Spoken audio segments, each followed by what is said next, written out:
This is the words of the Prophet ﷺ. And welcome to the strangers.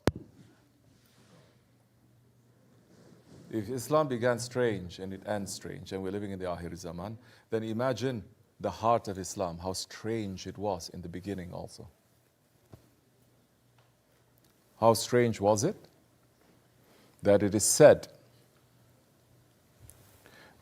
that if this secret knowledge is known, all the other ones, they will cut off my head. You understand that time? It was strange that time, then the heart of Islam is stranger even now. Which means that now, tasawwuf, the things that you're talking about, asking for support, is not for everyone. Because people now, they are so proud and they're so ignorant with all the knowledge and technology.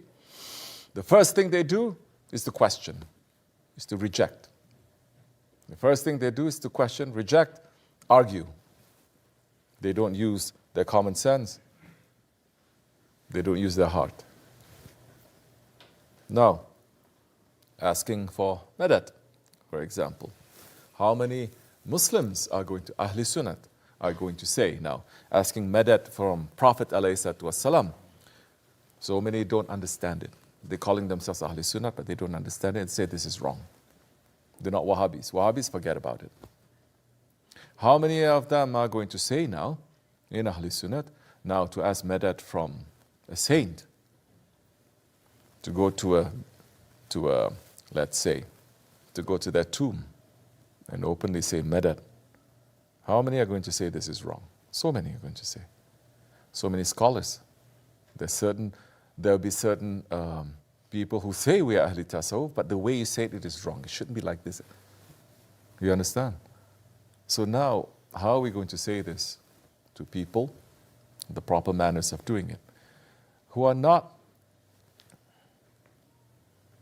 able to accept, who don't believe in the way, who are always going to argue. We don't enter into argument, because argument extinguishes the light of faith. So we say to them, ask help from Allah. Ask help from those, if you believe, ask help from those who are close to Allah. For yourself, for us, or me, I'm going to hold on to the teachings of my Sheikh. Those who wants to listen, take it from there. Our Sheikh saying, I don't even turn the doorknob to open a room without asking Medet from my Sheikh, he's saying. Now that is part of Rabita, the connection that we're talking about. So many people, even inside of tariqat, they're going to say this is shirk. You understand? So now how are we going to say things like that? Islam began strange, it will end strange, and this is the strangest thing. So we don't want to add more to that confusion. So we say to you, your religion, to me, mine. Those who believe, and slowly they're warming up, you may mention a couple of things, but once you see them fighting, you close the door. That's it. That's all. Don't argue more. Now, for the murids, for us, like I said, our Shaykh is showing us. Then here we have to understand what is the role of the murshid, what is the role of the Shaykh. What is it?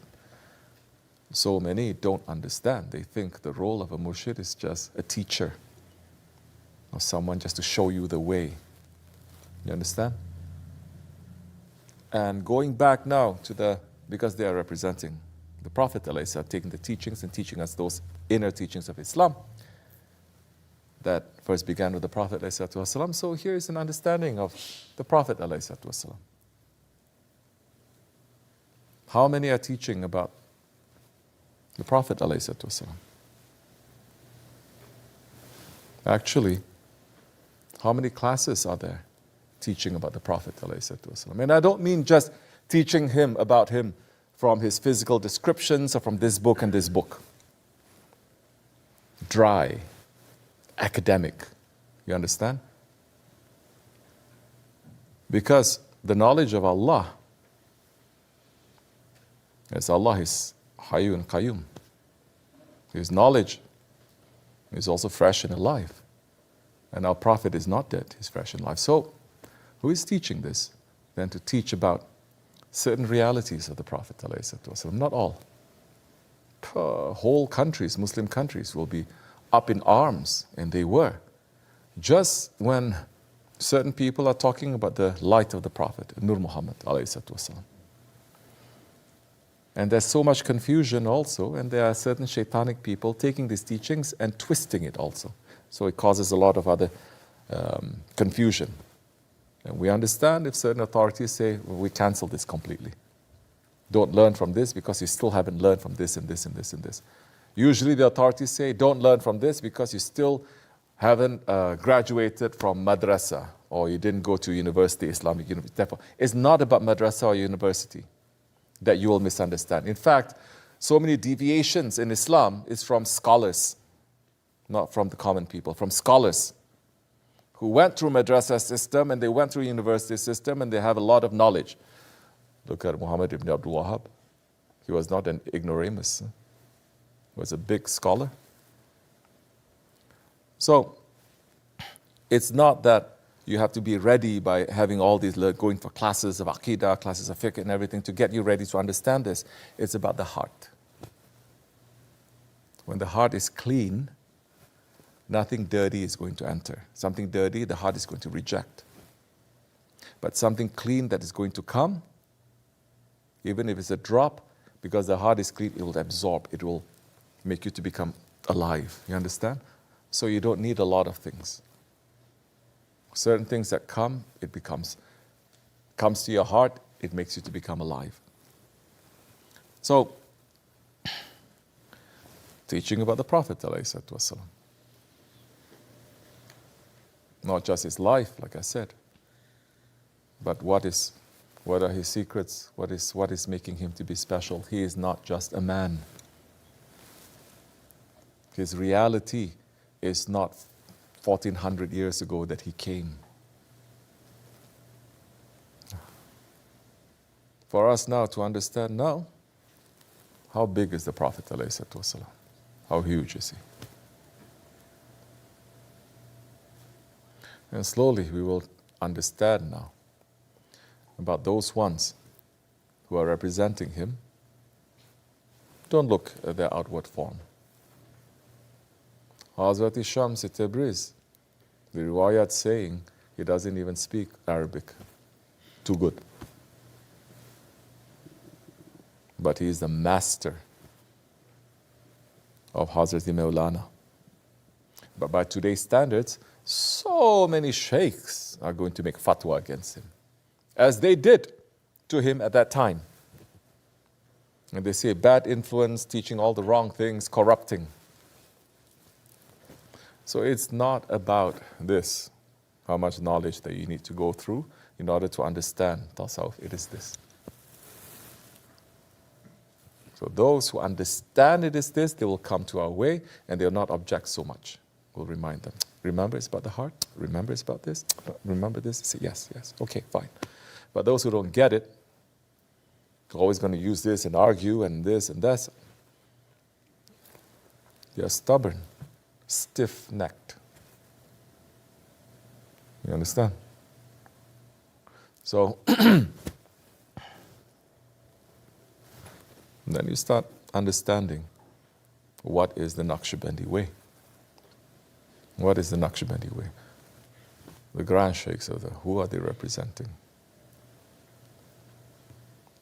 And how the barakat and the rahmat that they're taking is flowing from where? What we're going to do? You want something to drink. You're seeing big waterfall. You don't want to go to a stream to take. Say, I want to go to a waterfall. Take your cup, stand under the waterfall with that pressure of, you'll die instantly, you'll drown. So this is about knowing yourself first. Understand that now you see there is no disconnection. This is coming from here, it's coming from here. So this is for me.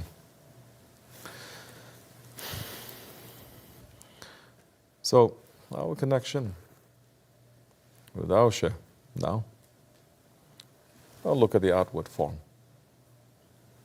Understand? The teachings of our grand sheikhs are very clear. Is he going according to those teachings? teaching us how to hold on tightly to the traditions of the Prophet ﷺ? Or is he making it light? It is a sunnah. In fact, it's not just a sunnah, it's a law of Allah. For example, men and women, ajnabi or ne mahram, they're not mahram, they cannot talk to each other, yes? Yes or no? Yes. But there are so many cultures that they say it's okay. I don't regard, I regard you as my family. Or it's because of this, because of this. So they start talking and they become very used to it. It becomes normalized. And then when we say this is wrong, it shouldn't be, they come up with all sorts of, I thought this. So you should not. It raises. Then they put the stubbornness, so many other things too. But if you say 1,000 things they're going to say, no, it's not because of that. Always no. When the Shaykh says that, always they say no. They know better.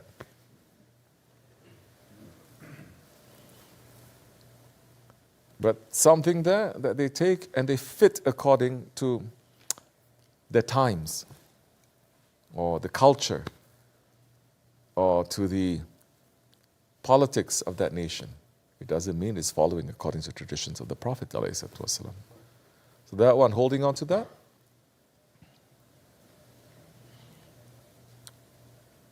Is he holding on to make you to understand what is the reason of your creation? To fight against your ego. To know that this is Akhir Zaman. To know what is Dajjalic inside and out. And to fight against the Dajjals inside and out according to your situation, according to your means. Or is he saying, it's okay, relax. Allah is in charge. So many sheikhs now, they're saying that. Whole world innocents are being destroyed. And they say, relax, Allah is in charge. Even the kufr, the kafirs, they are not relaxed because they see injustice. But our own Muslims, leadership is saying, don't worry, be happy. Happy. Allah is in charge. But we look at them, they live in palaces. We look at them, they are in comfort. If bombs are raining on top of them, if there's suffering to them and everywhere, like the people of Gaza, and they say, don't worry, Allah is in charge, that time I believe them. Because that's coming with faith and understanding what is that pain. You didn't go through that pain, why you want to say? And there is an injustice and you're not saying anything? You don't say anything. There's one word that fits the description. There's hypocrisy. So, many ways now. Okay, you say you cannot do this, you can do this. There's so many things. Maybe we say some people say you have to go out on the street. Some people say you have to. We're not saying there is only one way or 3 ways. 100 ways you can now. You cannot do anything. Now you're going to say with this feeling now, that's all meet together. We pray, we make zikr because of this. Where is this? Don't make any speeches, no need. People make too many speeches. We cry to Allah. This is what we're doing every single Thursday night here since it began. I don't know about you. I'm crying to Allah, I says, please. You're seeing everything. Isn't He the best of planners? Isn't He the best of helper? Maybe you're saying, oh, we have to be quiet.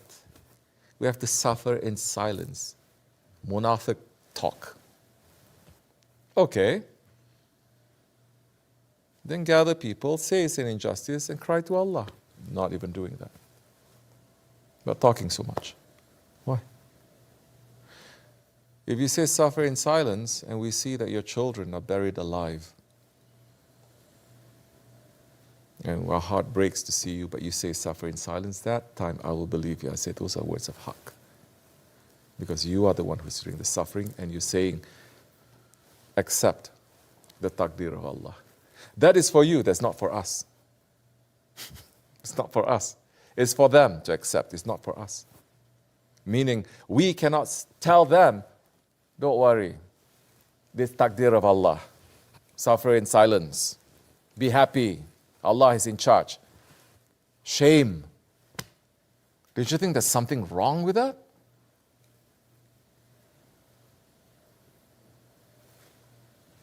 Yeah. We're not saying we can do anything. We say we're helpless, but at least to say we're helpless, we're weak, we cannot do. Ya Rabbi, help us. That's completely different from, what can you do? Just be happy. Don't talk so much. Just be happy. Accept. Wrong. Cannot be. Whatever happened to so many ayats throw out of the window? So many hadiths throw out of the window? Muslims is one body. Someone is in pain, the whole body. What happened to all of that? What happened? What actually happened? What is so different about this? Very strange. Not strange. Ajaib. Ajaib is more than strange. So, be careful with the knowledge that you have. Those that you know that they can accept, give and watch. Those you know that they cannot accept, don't give. You understand? For us, our connection to our Master, who is teaching from the teachings of the Master of the universe, the Master of all Masters, Fahri Kainat, Muhammad Mustafa alayhi salatu wasalam, through 40 grand sheikhs. We're holding on because of that. That's all. And that one sitting in front of us, our Sheykh, is more than that. More than what we see. Don't judge him so much on his physicality. Okay? May his feet be on our neck, inshallah. Assalamu alaikum.